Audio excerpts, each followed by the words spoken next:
The low hum of the Horizon's quantum drives vibrated through Elena Rodriguez's command chair, a subtle reminder of humanity's most recent technological triumph. She studied the holographic display, her dark eyes reflecting the soft blue light of countless star charts and sensor readings. Outside the view screen, the endless void of space stretched impossibly wide, punctuated by distant stellar clusters that seemed to whisper ancient secrets. Behind her, the bridge crew moved with a precision born of years of training and an underlying current of excitement. This wasn't just another mission. This was humanity's first official deep space diplomatic encounter. The weight of centuries of human aspiration rested on their shoulders, compressed into this single moment of potential. Lieutenant Marcus Chen, the ship's communication specialist, turned from his console. "Captain, we're receiving the initial communication packet from the Zarnak vessel. Quantum encryption is unlike anything in our databases." Alina nodded, her fingers tracing the edge of her command chair's interface. The Zarnak were legendary among xenobiologists, a silicon-based life form that had mastered interstellar travel millennia before humans had even dreamed of leaving their planet. Their civilization predated human history by countless generations, and their technological capabilities were said to be so advanced that they seemed almost magical. "Decrypt and analyze," she commanded. "I want to know exactly what we're dealing with." The ship's artificial intelligence, an advanced neural network named ARIA, began processing the alien transmission. Holographic linguistic matrices appeared, breaking down complex symbol sets and attempting to construct meaningful communication pathways. It was a dance of mathematics, linguistics, and pure computational creativity. Lieutenant Chen's eyes widened. "Captain, the translation is unusual. It's less a message and more a formal declaration of observation." Alina leaned forward. The holographic text materialized, its elegant geometric characters slowly resolving into recognizable language. Observation Protocol. Emerging Species Classification. Designation. Human Civilization. Sol System. Technological Progression. Preliminary Interstellar Capability. Recommendation. Guided Intervention Protocol initiated. A subtle smile crossed Alina's lips. Guided intervention. The Zarnak believed they could simply sweep in and provide guidance to a young civilization. The diplomatic corps back on Earth had prepared her for this. The mixture of condescension and pseudo-benevolence that characterized many advanced alien interactions. "Area," Alina said softly, "prepare our response. We'll show them exactly who humans are." The AI's response was instantaneous. Multiple communication drafts appeared, each carefully crafted to balance diplomatic respect with a clear demonstration of human capability and independence. The final draft was elegantly simple. "Greetings, Zarnak diplomatic vessel. We appreciate your communication and recognize the depth of your civilization's experience. Humanity approaches this moment with respect, curiosity, and an open commitment to mutual understanding.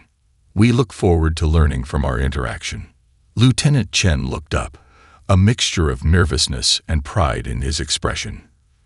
"Transmission sent, Captain." The bridge fell into a charged silence. Seconds stretched into minutes, each crew member acutely aware that this moment would be recorded in human history. They were more than just a diplomatic mission. They were pioneers, representing an entire species taking its first true steps into a larger galactic community. Sensor technician Dr. Rachel Okonkwo broke the silence. "Captain, the Zarnak vessel is responding. Their communication protocols are changing." The holographic display flickered, the geometric characters of their previous transmission giving way to something more dynamic, more responsive. It was as if their initial communication had been a test, and humanity's measured response had triggered a different approach. Elena Rodriguez understood then that this was more than a diplomatic mission. This was a first dance, a delicate negotiation not just of words, but of potential. Humanity's potential to be seen, to be understood, to be recognized as more than just another emerging species in the vast cosmic landscape.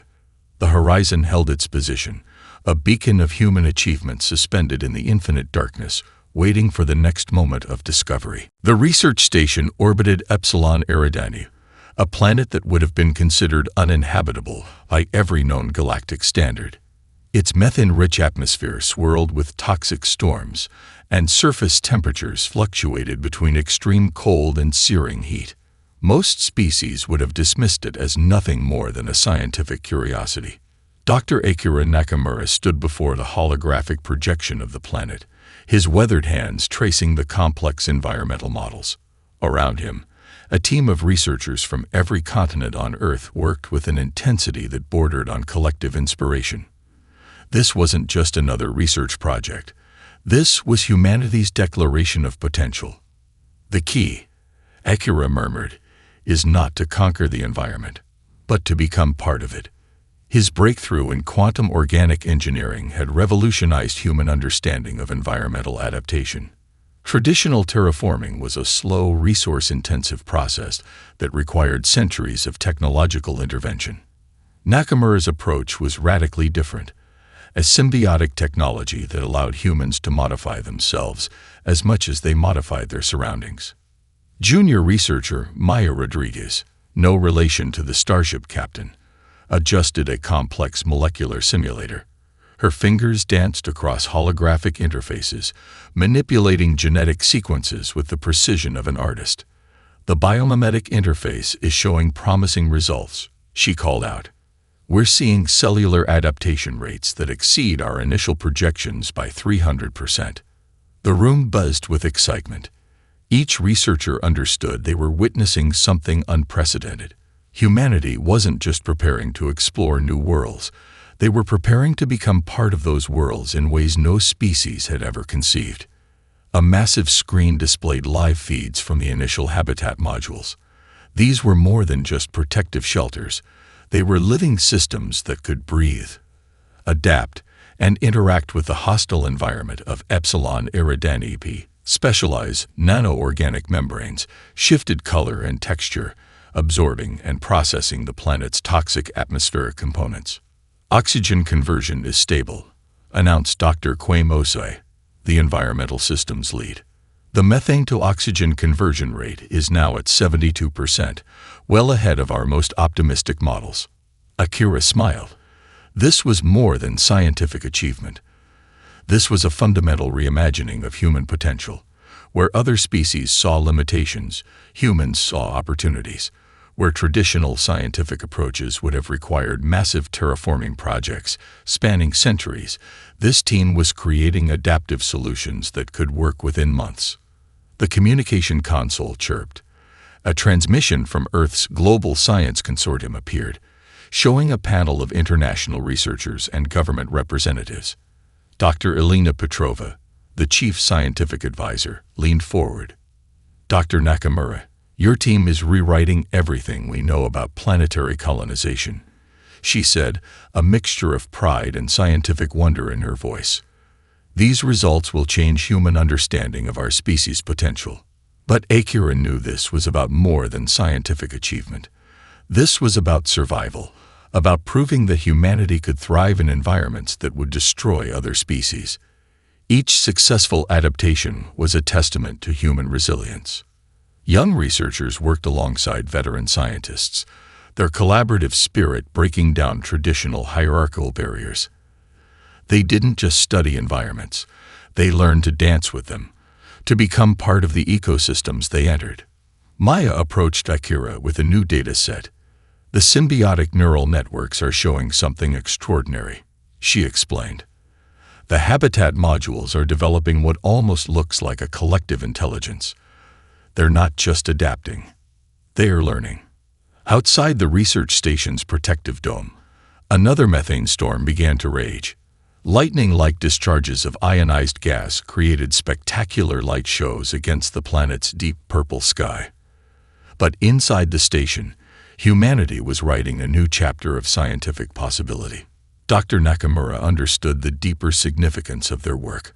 This wasn't just about colonizing a planet. This was about proving that humanity's greatest strength was its ability to change, to adapt, to reimagine what was possible.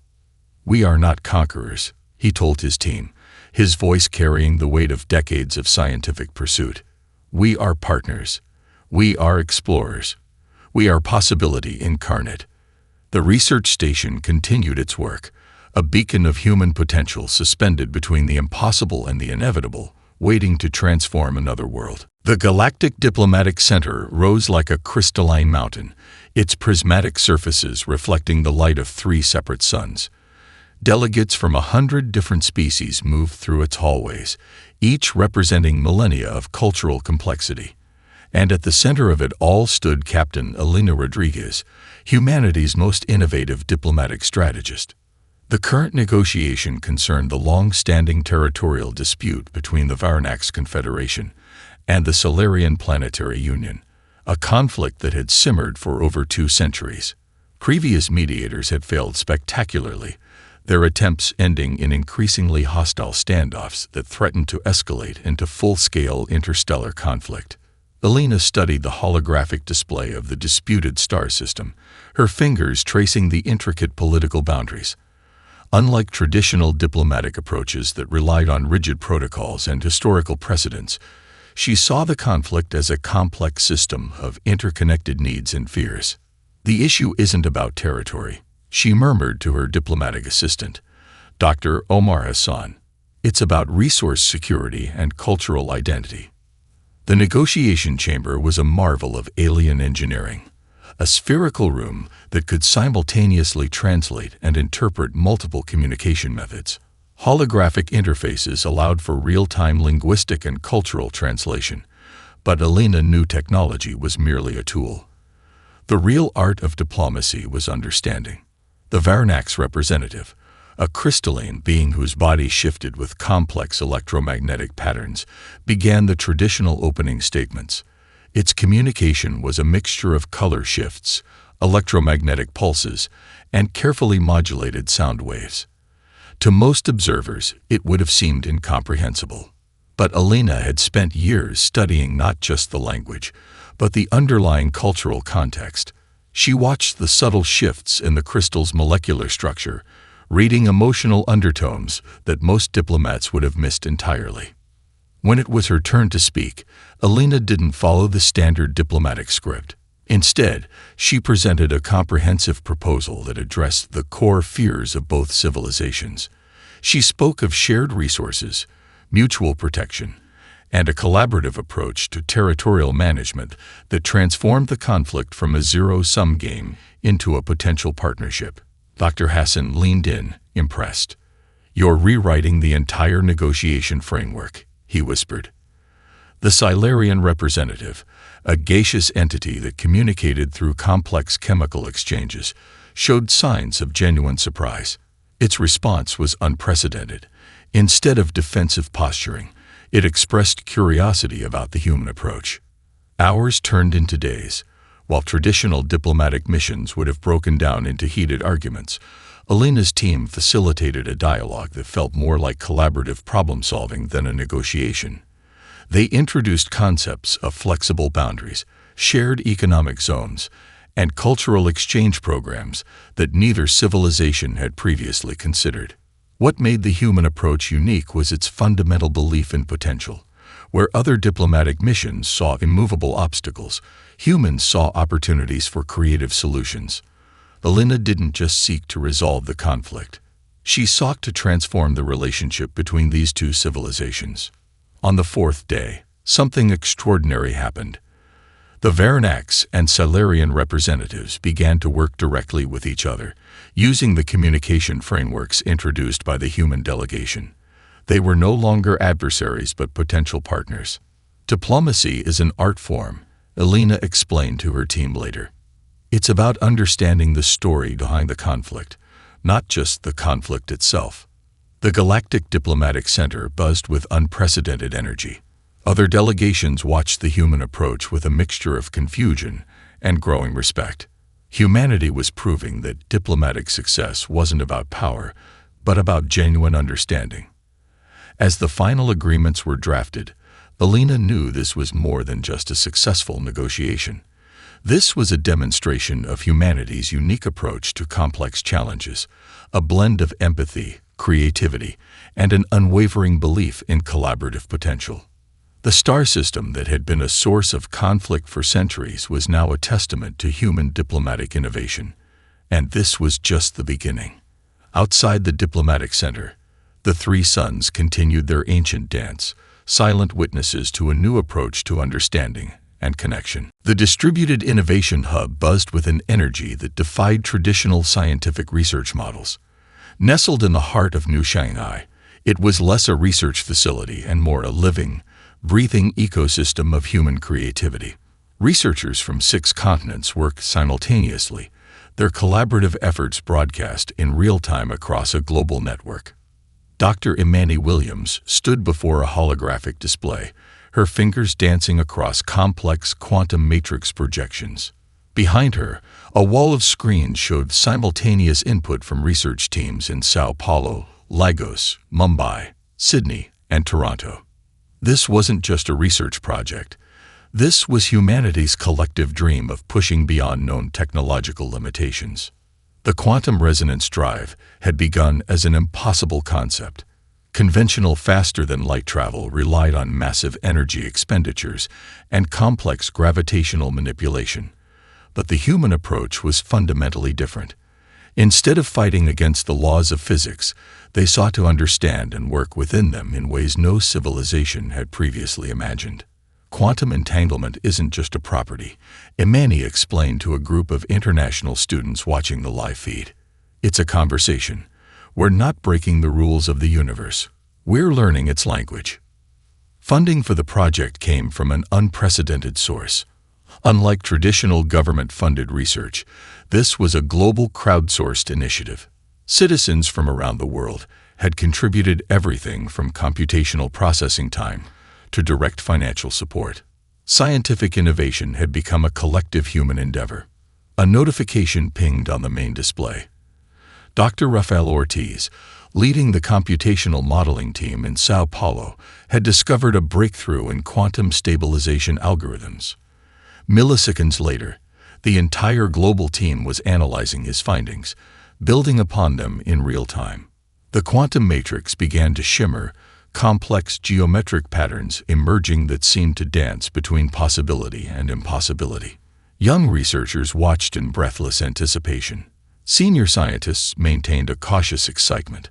They had seen too many promising theories collapse to allow themselves unbridled optimism. Stabilization at 78.3%, announced Dr. Chen Liu from the Mumbai node. His voice carried a mixture of scientific precision and barely contained excitement. Quantum coherence is maintaining structural integrity. The drive was more than just a propulsion system. It was a fundamental reimagining of how species could interact with the fabric of space-time. Where previous faster-than-light technologies relied on brute force energy manipulation, the quantum resonance drive proposed a more elegant solution, a method of communication with the universe itself. Suddenly, the holographic display erupted with a cascade of potential configurations. The quantum matrix wasn't just responding to their calculations, it seemed to be suggesting additional pathways, alternative approaches that the human researchers hadn't even considered. "It's learning," whispered Imani, her eyes wide with wonder. "The system is developing its own problem-solving capabilities." The global research team worked with a synchronicity that defied traditional scientific collaboration. Language barriers dissolved, cultural differences became strengths, and the collective human potential manifested in ways that would have been impossible just decades earlier.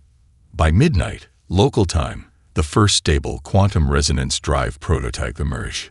It was nothing like the massive engine blocks of previous interstellar technologies.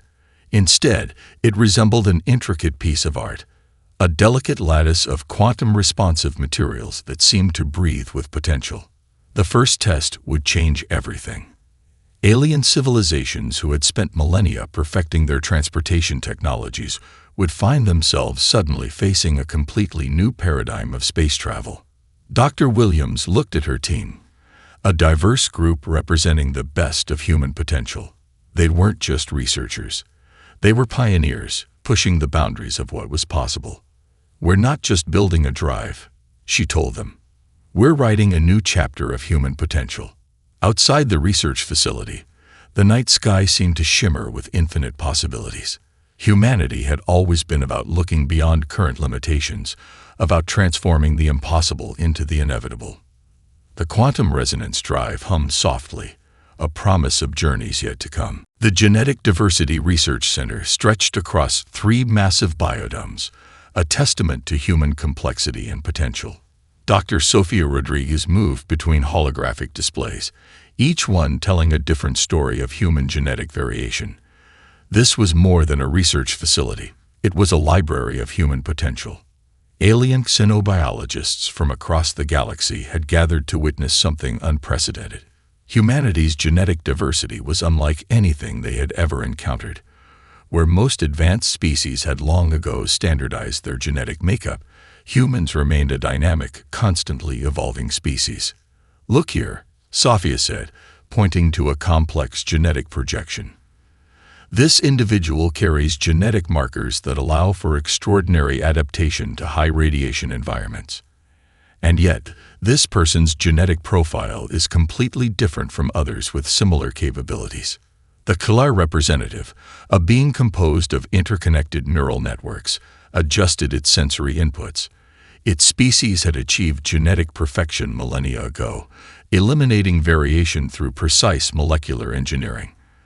The concept of such biological diversity was almost incomprehensible. Dr. Alejandro Reyes, a specialist in adaptive genetics, pulled up another display. "We're not just talking about survival adaptations," he explained. "These genetic variations represent potential. Each unique genetic profile is a potential solution to challenges we haven't even imagined yet." The research center was a living museum of human genetic potential. Volunteers from every corner of Earth had contributed to this comprehensive genetic mapping project. Each genome told a story of survival, of adaptation, of unexpected potential. A young researcher named Maya Chen approached with new data. "We've identified a genetic cluster that shows remarkable neuroplasticity," she announced. "These individuals can adapt their neural pathways at a rate that defies our previous understanding of human cognitive development." The alien researchers were stunned. Their own species had long ago reached what they considered genetic optimization.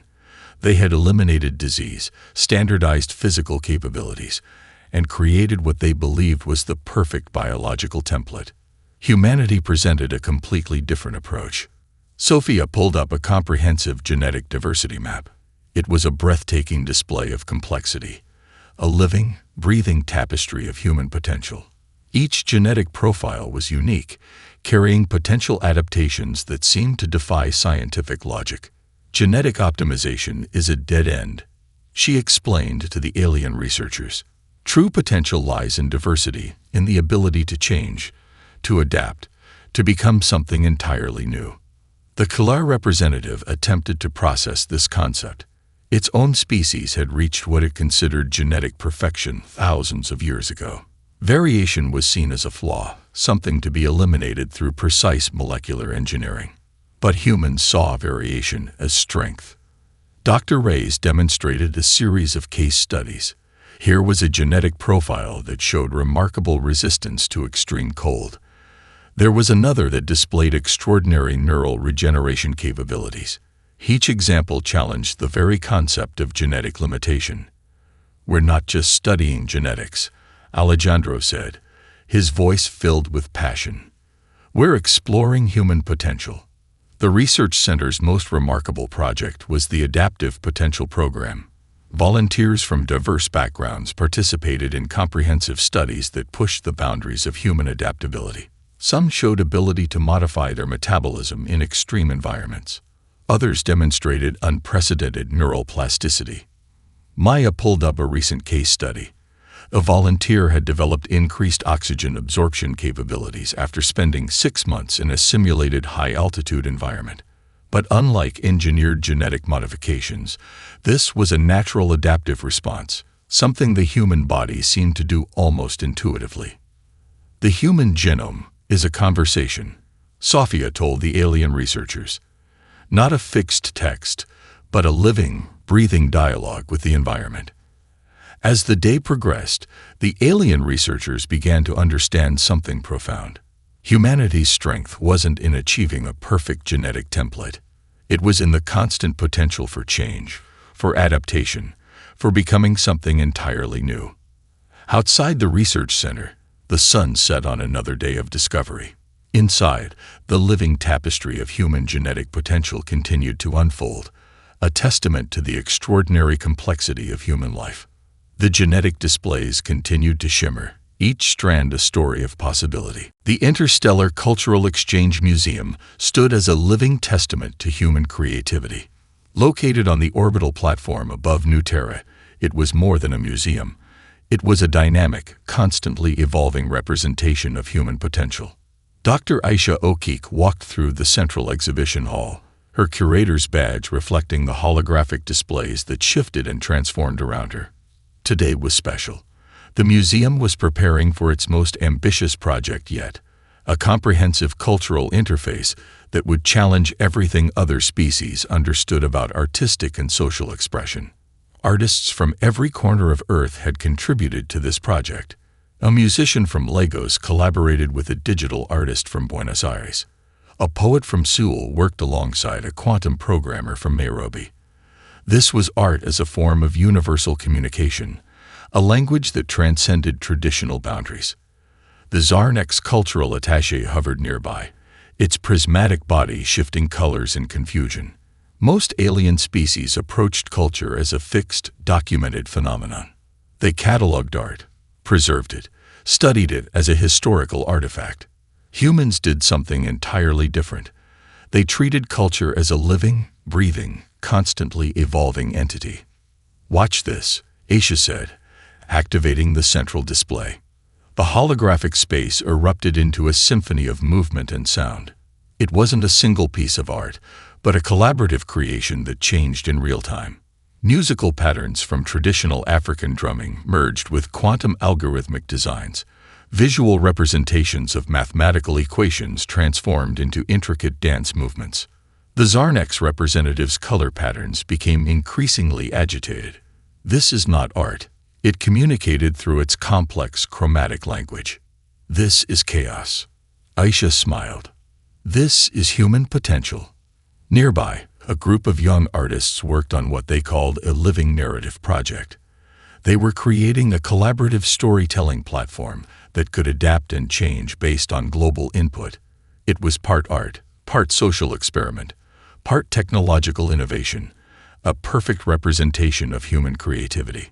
Dr. Marcus Rodriguez, the museum's chief of interdimensional cultural studies, approached with a new exhibit proposal.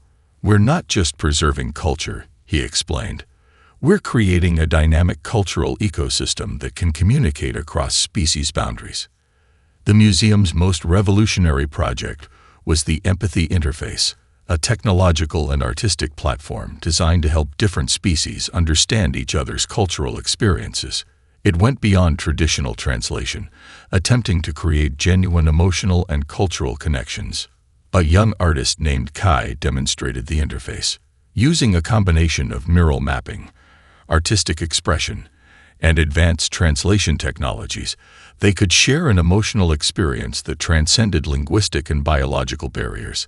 A Varanax diplomat could actually feel the emotional nuance of a human poem, experiencing it not just as words, but as a lived experience. "Culture is our most powerful form of communication," Kai explained. "It's how we understand each other. It's how we grow." The museum's archives were unlike any other in the known galaxy. Where other species maintained static cultural records, this was a living, breathing collection. Art pieces could evolve. Musical compositions could respond to global emotional shifts. Literary works could be collaborative, changing in real time based on global input. An entire wing was dedicated to what they called adaptive cultural memory. It wasn't just about preserving human culture, it was about understanding how culture itself was a form of collective intelligence. The Zarnek's cultural attaché began to change. Its chromatic patterns became less agitated, more curious. It was witnessing something unprecedented, a vision of culture as a dynamic, living system of communication and understanding.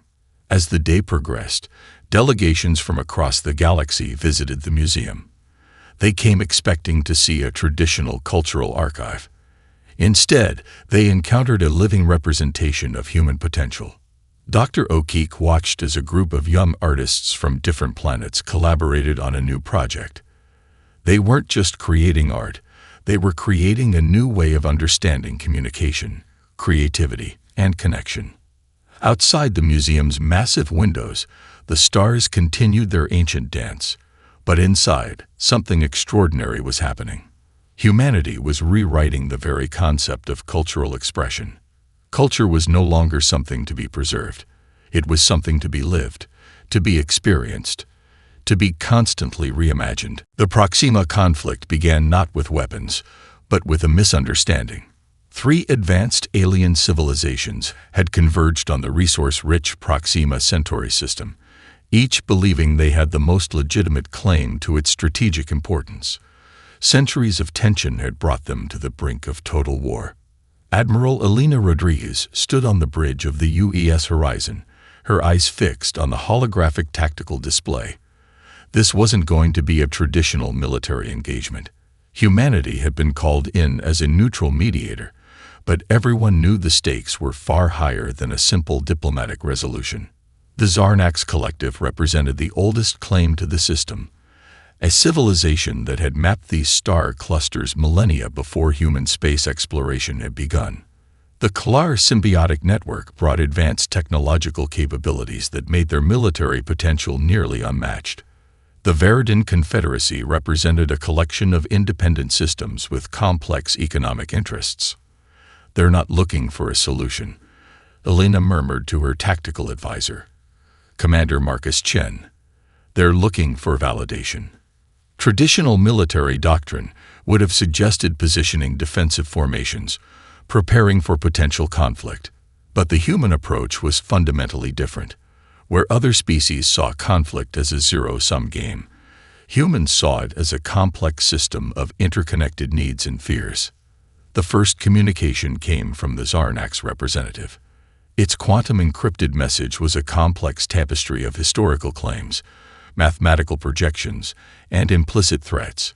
Most diplomatic teams would have responded with similar complexity, creating a feedback loop of escalating tensions. Elena's response was disarmingly simple. "We hear your concerns," her message read. "Let's understand the core of what each civilization needs." Commander Chen raised an eyebrow. "That's it. No historical citations. No legal frameworks. Frameworks can be walls," Elena explained. "We need to build bridges." The initial alien responses were a mixture of confusion and mild irritation. Their communication protocols were designed for complex, legalistic exchanges. Humanity's direct approach seemed almost naive. But something extraordinary began to happen. The tactical display started showing something unprecedented. Instead of military positioning, the alien civilizations began to share information, not as a prelude to conflict, but as a genuine attempt to understand each other's perspectives. Dr. Amara Okonkwo, the mission's chief strategic analyst, began mapping the underlying needs of each civilization. The Zarnax needed specific rare minerals for their quantum computing infrastructure. The Klar required stable energy sources for their symbiotic network. The Veridan needed economic stability for their diverse planetary systems. "They're not fighting over territory," Amara realized. "They're fighting over unmet needs." Humanity's approach was to transform the conflict from a territorial dispute into a collaborative problem-solving exercise. They introduced a revolutionary concept, a shared resource management protocol that would benefit all civilizations involved. The holographic displays began to change. What had been military positioning maps transformed into collaborative resource distribution models. Strategic points became shared research stations. Potential conflict zones became zones of mutual economic and scientific development. Commander Chen watched in amazement. "We're not just preventing a war," he said. We're creating a new model of interstellar cooperation. As the negotiations progressed, something remarkable happened.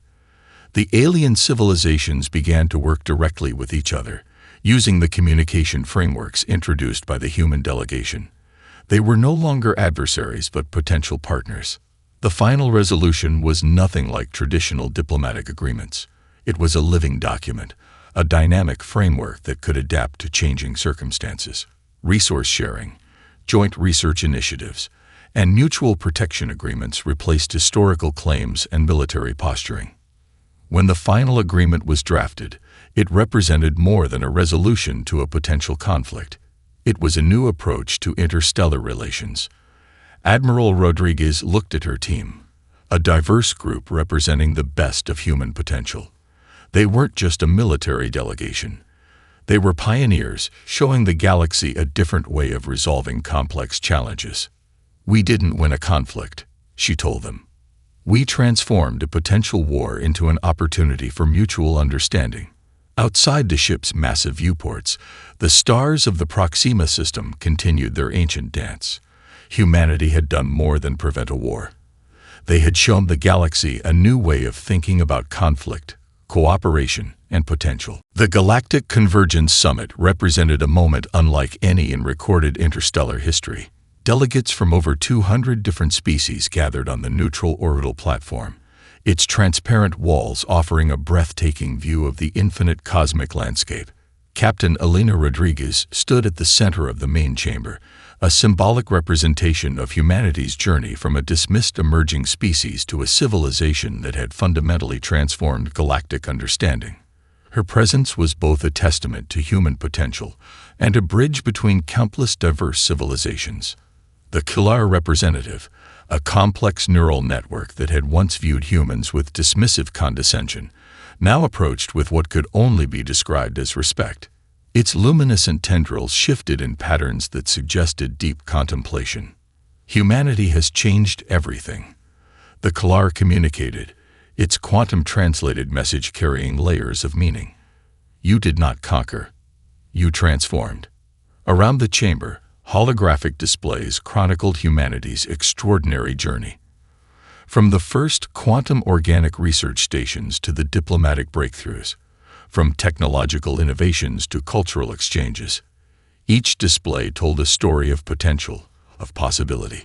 Dr. Amara Okonkwo, now the Chief Interstellar Relations Advisor, presented a comprehensive overview of human development. Unlike traditional historical presentations, this was a dynamic narrative that showed humanity not as a fixed point, but as a constantly evolving civilization. "We are not a destination," Amara explained to the assembled delegates. "We are a process of continuous becoming." The technological achievements were staggering. The quantum resonance drive had revolutionized interstellar travel. Adaptive genetic research had opened new frontiers of biological understanding. Diplomatic approaches had transformed long-standing conflicts into collaborative opportunities. But more than technological or diplomatic achievements, what truly set humanity apart was its approach to challenges. Where other civilizations saw limitations, humans saw possibilities. Where others sought to control, humans sought to understand and collaborate. A young researcher named Kai demonstrated the empathy interface, a technological marvel that allowed different species to genuinely experience each other's perspectives. It was more than a translation device. It was a bridge of understanding that transcended biological and cultural boundaries. The Zarnak's historical archives, once a rigid documentation of past events, had been transformed by human interaction. They were now living, adaptive records that could incorporate new perspectives, new understandings. Elena reflected on the journey. Humanity had not become the rulers of the stars through conquest or technological superiority. They had become leaders through their ability to connect, to adapt, to see potential where others saw only obstacles. The summit was more than a diplomatic meeting. It was a celebration of a new way of understanding existence itself. Dr. Marcus Rodriguez, the chief cultural strategist, presented a comprehensive overview of human cultural development. "We are not a single narrative," he explained. "We are a conversation. a living, breathing dialogue with the universe. The assembled delegates understood now what made humanity unique. It wasn't any single achievement. It was the approach, the willingness to change, to grow, to see beyond current limitations. Outside the orbital platform, the stars continued their ancient dance. Humanity had become something unprecedented, a civilization that didn't just explore the universe, but engaged with it in a fundamentally transformative way. The Kalar representative's final communication captured the sentiment of the entire summit. Humanity does not rule the stars. Humanity dances with them. As the summit concluded, it was clear that something extraordinary had happened. Humanity had not conquered the galaxy. They had reimagined what was possible. Elena Rodriguez looked out at the infinite cosmic landscape. The journey had been long, filled with challenges and unexpected turns, but they had done more than explore the stars. They had learned to listen to them. The universe, it seemed, had been waiting for this conversation all along.